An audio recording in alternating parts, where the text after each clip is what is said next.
Hello and welcome friends, आपका अपना और प्यारा यूट्यूब चैनल राज क्लास के एक और नए वीडियो में आपका स्वागत है। तो इस वीडियो में हम बात करेंगे क्लास 10th के जो विद्यार्थी हैं उन्हीं के लिए वीडियो सबसे ज्यादा महत्वपूर्ण है, जो क्लास 10th में है और 2023 में इस बार जो एग्जाम देने वाले हैं उन्हीं के लिए वीडियो सबसे ज्यादा महत्वपूर्ण है। तो इस वीडियो में हम बात करेंगे वो है हिंदी के बारे में बात करेंगे और यह वीडियो है पार्ट 3 है हिंदी का। दो पार्ट पहले ही ऑलरेडी हम पूरी अच्छी प्रकार से डिस्कस कर चुके हैं, जिसमें आपके क्वेश्चंस को जो आपके बोर्ड एग्जाम में प्रश्न आने वाले हैं उसी प्रश्न के बारे में बात हम किए हैं। और इसमें सवाल उठता क्या है, बहुत विद्यार्थी इसमें कमेंट करने लगते हैं कि सर यह जो आप बता रहे हो फर्स्ट सिटिंग वाले के लिए कि सेकंड सिटिंग वाले के लिए। तो मेरे दोस्त, जो जितने भी मैं प्रश्न आपको दे रहा हूं वह दोनों सेटिंग जो है, फर्स्ट पाली और दूसरा जो पाली है, सभी वाले जितने स्टूडेंट हैं सभी के लिए वह महत्वपूर्ण है। इसलिए प्रश्न का संख्या ज्यादा होने का कारण क्या है, क्योंकि दो पाली में एग्जाम होता है इसलिए प्रश्न का संख्या ज्यादा हो जाता है मेरे दोस्त। इंपॉर्टेंट प्रश्न की संख्या बढ़ जाती है, दो गुनी हो जाती है। नहीं तो हम आपके लिए बहुत ही कम प्रश्न जो आपके देते, एकदम सटीक प्रश्न जो आपके बोर्ड एग्जाम में आता ही आता, उसी तरह के प्रश्न हम आपको डिस्कस करते हैं। लेकिन दो पाली में हो जाने के कारण प्रश्न की संख्या थोड़ा सा बढ़ानी पड़ी है मेरे दोस्त। तो जो मैं प्रश्न आपको डिस्कस करूंगा वो आपके बोर्ड एग्जाम के लिए सबसे ज्यादा महत्वपूर्ण है। वीडियो को मिस नहीं कीजिएगा, छोड़िएगा नहीं। यह वीडियो को पूरा अच्छे प्रकार से बारीकी से समझिएगा। आपके बोर्ड एग्जाम में सबसे ज्यादा नंबर लाने में यह वीडियो आपको कारगर करेगा।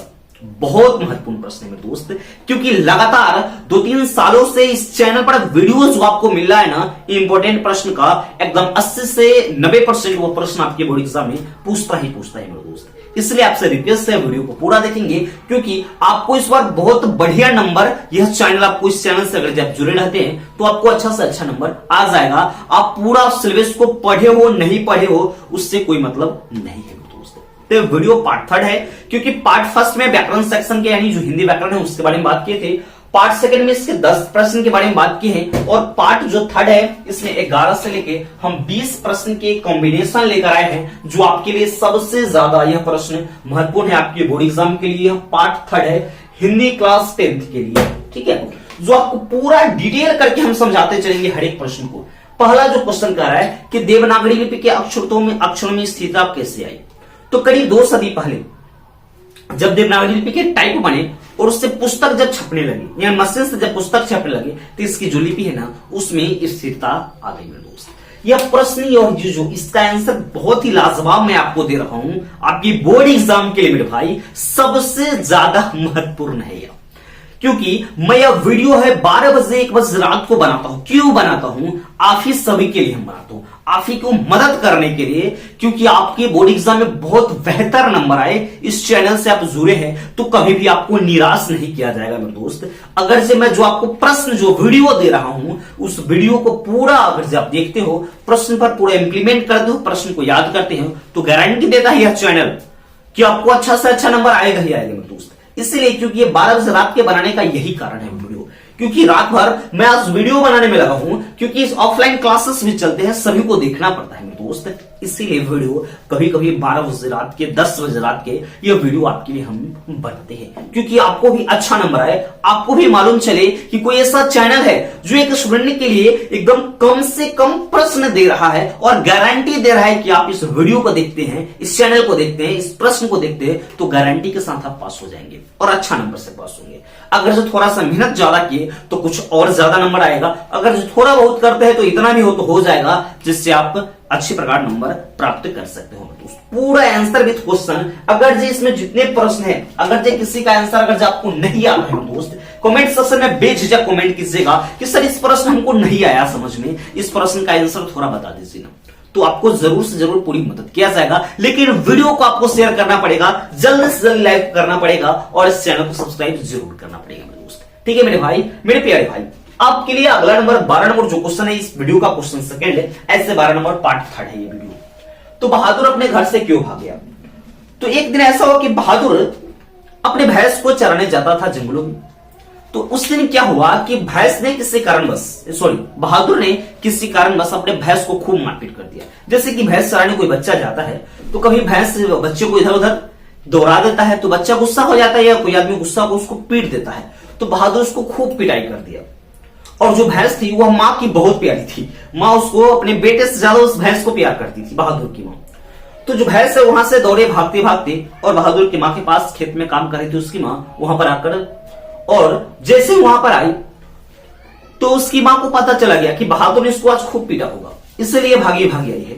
तो उसके अनुमान से दुगुना, यानी वह अनुमान लगाई कि बहादुर ने इस भैंस को इतना पीटा होगा, तो उसके अनुमान से दुगुना ने बहादुर की उसकी माँ ने पिटाई कर दी, जिससे बहादुर अपने घर से भी चला गया और रात में वो जंगलों में अपना जीवन को व्यतीत करता है और सुबह होते हुए घी की अंडी से दूरी पे निकालता है और अपने घर से रफू चक्कर 9-11 वहां से भाग जाता है, कुछ दूर अपने घर को त्याग कर कुछ दूर भाग जाता है। यही हो जाएगा आपका। फिर अगला नंबर 13 नंबर क्वेश्चन है, किन कारणों से बहादुर ने एक दिन लेखक का घर छोड़ दिया।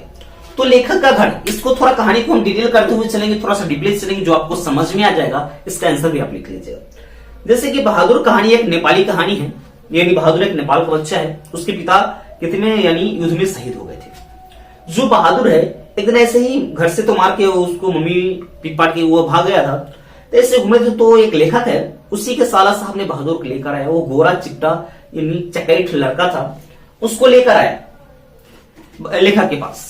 तो लेखक को तो नौकर का जरूरत था, तो वहां पे वो अच्छी प्रकार से रहने लगा, खूब उसको लाड़ प्यार बहुत अच्छी तरह से उसको सम्मान मिलता था और उसको साल में 1-2 कपड़े भी दिया करते थे लेखक। लेकिन लेखक एक रिश्तेदार आया, वह देखा कि भाई जो लेखक है अपने नौकर को इतना अच्छी प्रकार से रखते हैं, और नौकर भी जो बहादुर भी जो था, दिल बहादुर जिसका नाम है, वह लेखक के परिवार की हर एक काम को बहुत ही बारीकी से करता था, अपने घर द्वार के जैसा सबको अच्छी प्रकार से सबको सेवा देता था।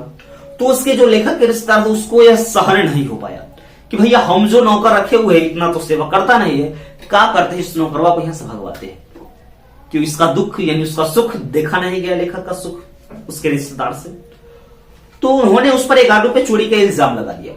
तो भैया चोरी का इल्जाम लगा दिया, कैसे भी करके लगा दिया, जिसके कारण बहादुर को वहां पे खूब प्रताड़ित किया गया, पीटा भी गया, जिसके कारण जो बहादुर है लेखक का घर छोड़कर वहां से चला गया।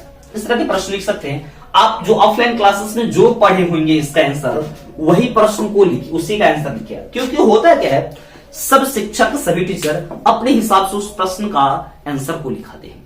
अगर जिससे बेटर आपको ऑफलाइन क्लासेस अगर जब पढ़े हैं इस सब क्वेश्चन का आंसर आपको लिखाया गया, अब सब चीज पढ़ लिए हैं, आपको पता ही नहीं है भैया कि कौन चीज हमारा बोर्ड एग्जाम में आएगा, वही वीडियो हम आपको दे रहे हैं मेरे दोस्त। आपको कोई दिक्कत वाली बात नहीं है, इस चैनल में बन रही है, खूब आप ऑफलाइन जाइए ना, लेकिन इस चैनल को देखते रहिए, आपको पूरा इंतजार खत्म हो जाएगा, बहुत अच्छा से अच्छा नंबर आ जाएगा। इस तरह के प्रश्न है। फिर आता है 14 नंबर, बहादुर के चले जाने पर सबको पछतावा क्यों होता है। तो बहादुर को यानी थोड़ा सा हम डिप्ले करके पूरी चीज को समझाते चलेंगे।